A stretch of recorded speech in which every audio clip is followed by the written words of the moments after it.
दोस्तों, मैं हूँ आरजे खुशी और आप सुन रहे हो कहानी संजय और अर्पिता की। इस कहानी में आगे क्या हुआ, आइए जानते हैं। संजय की बातें इतनी सही लग रही थी कि अर्पिता उन्हें नकार ही नहीं सकी। अर्पिता कार में शांत होकर बैठ गई। उसने अपने हाथ गालों के नीचे लगाए और खिड़की के बाहर देखने लगी। अभी भी वो दिमाग में जो भी उस रात हुआ उसके बारे में ही सोच रही थी। पहले भी उसे किसी पर शक था, जो भी उसके साथ शिखावस्थी ने किया। हालांकि शिखावस्थी अचानक नौकरी छोड़कर कहीं जा चुकी थी। उसे कुछ पता नहीं लग रहा था कि शिखावस्थी कहाँ है। इसके साथ ही बहुत सी चीजें थी जिनका वो पता नहीं लगा पा रही थी। उस पर आज जो भी कुछ हुआ वो बहुत अजीब था। जिगर सेठ ही टाटा टेक्नोलॉजी का वारिस था और उसका रुतबा अर्पिता से काफी बड़ा था। वो तो सिर्फ एक सुपरवाइजर थी। हालांकि उसको ऐसा आभास हो रहा था जो भी उस रात हुआ वो पूरी तरह से अर्पिता को ही फंसाने के लिए किया गया था। फिर भी अभी कुछ और सवाल सामने थे। ऐसा कौन था जो उसको अपने रास्ते से हटाने के लिए इतना गिरा हुआ तरीका अपनाता? वो कौन था जिसने उसे लॉज के अंदर धक्का दिया था? उसे ऐसा क्यों लगता था कि उसे धक्का देने वाली एक औरत थी? थोड़ी ही देर में कार मित्तल हाउस पहुंच गई।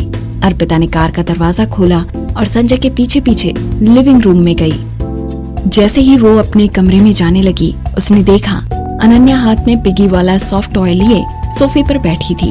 वो छोटी सी बच्ची इतनी नींद में थी कि वो वहाँ बैठे बैठे ही ऊँघ रही थी। उसने अपने हाथ में खिलौना पकड़ा हुआ था। उसका छोटा सा सिर बार बार नींद में ऊँघते हुए थोड़ा थोड़ा हिल रहा था। उसे देखकर लगता था कि वो कभी भी सोफा से गिर सकती थी। उसके पास में ही नौकर खड़ा था और वो उसके आगे हाथ फैलाकर उसे गिरने से बचा लेता था।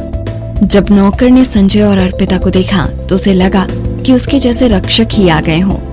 वो जल्दी से उनके पास आकर बोला, मालिक, लिटिल प्रिंसेस ने एक बुरा सपना देखा था। उन्होंने वापस अपने कमरे में जाकर सोने से मना कर दिया और वो बोली कि वो आप दोनों का यहीं सोफे पर बैठकर इंतजार करेगी। जैसे ही नौकर ने अपनी बात कही, अनन्या जो कुछ पल पहले सो रही थी एकदम से जाग गई। वो संजय को देखकर धीरे से सोफे से उतर गई। वो भागकर उसके पास गई और उसके पैरों से लिपट गई और बोली, डैडी मुझे उठा लीजिए। उसके बोलने से कुछ सिसकने की आवाजें आ रही थी। ऐसा लग रहा था जैसे वो बुरा सपना देखकर बहुत ज्यादा डर गई थी। संजय ने तुरंत उसे नीचे झुककर अपनी गोद में उठा लिया और उसे शांत करने लगा। थोड़ी देर बाद जब उसने उसे मुस्कुराते हुए देखा तो वो उसे उसके कमरे में ले जाने लगा।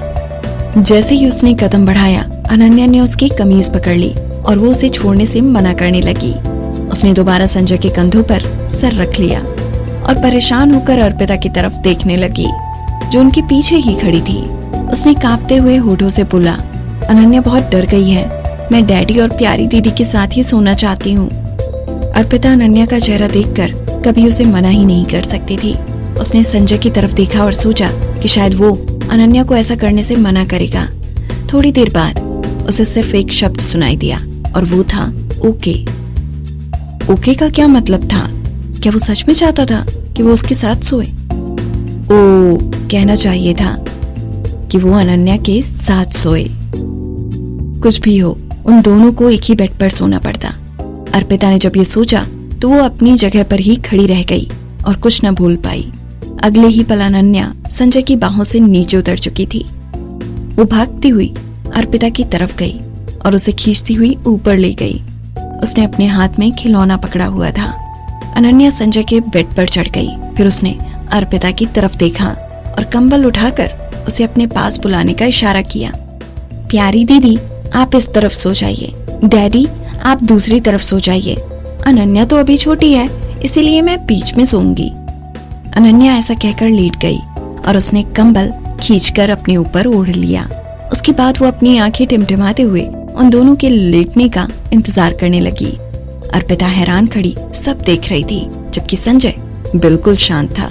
उसने अपना कोट उतारा और उसे सोफे पर डाल दिया। उसके बाद उसने अपनी टाई खोल दी। फिर वो अपने कपड़े उतारने लगा। ये सब देखकर अर्पिता की आंखें बहुत बड़ी हो गई थी। उसने जल्दी से हाथों से अपनी आंखें ढक ली। आप क्या कर रहे हैं? आप अनन्या के सामने बदमाशी कर रहे हैं। जब अर्पिता ने उसे बदमाश कहा तो संजय ने अपनी भौहें ऊपर चढ़ाई और उसे ऊपर से नीचे तक घूर कर देखने लगा।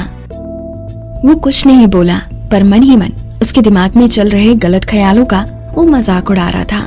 उसने छेड़ने के अंदाज में अपने होठों पर एक शैतानी मुस्कान के साथ कहा, घबराओ मत, मैं सिर्फ तुम्हारे साथ ही बदमाशी करूंगा और किसी को परेशान नहीं करूंगा। अर्पिता उसकी बात सुनकर हैरान थी। जब तक मैं नहाता हूँ तब तक तुम पहले अनन्या के साथ सो जाओ।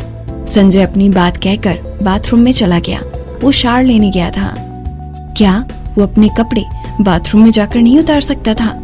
किसी को भी गलत लगेगा अगर कोई अपने कपड़े अचानक से उसके सामने उतारेगा। और उसकी कही हुई आखिरी बात भी तो ऐसी ही थी, पहले अनन्या के साथ सो जाओ, पहले सो जाओ।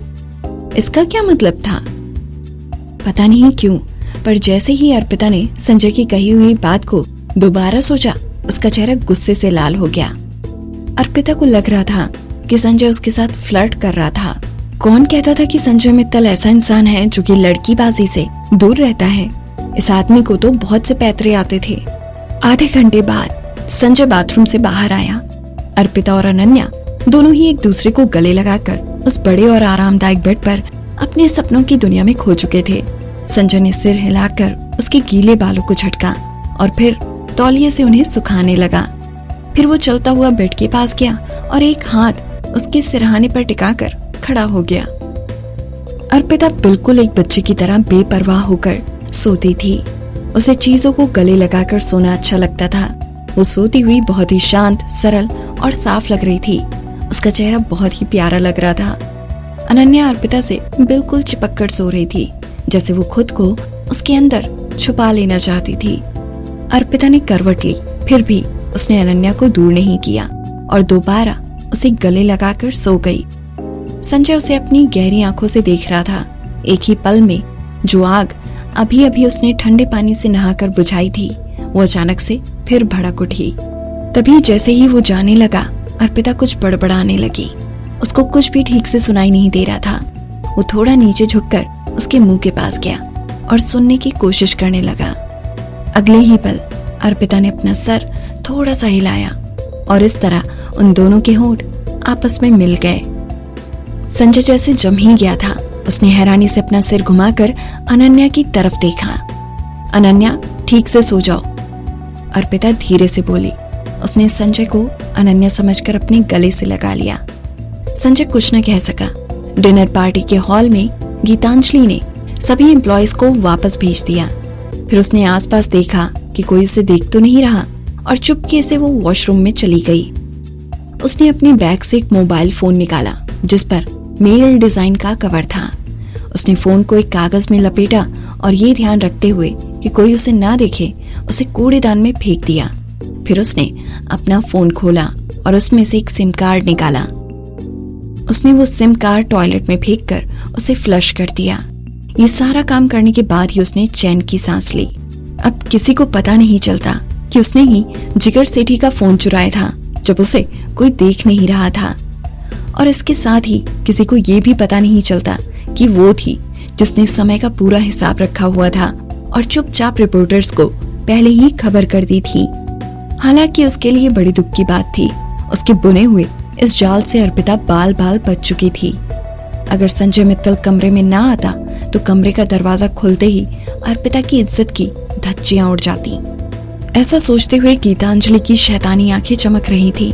अपने मंसूबों को इस तरह खत्म होते देख वो खुश नहीं थी और गुस्से से अपने दांत पीस रही थी। उसका मेकअप से ढका हुआ सुंदर चेहरा गुस्से से लाल हो चुका था। थोड़ी देर बाद वो कुछ शांत हुई।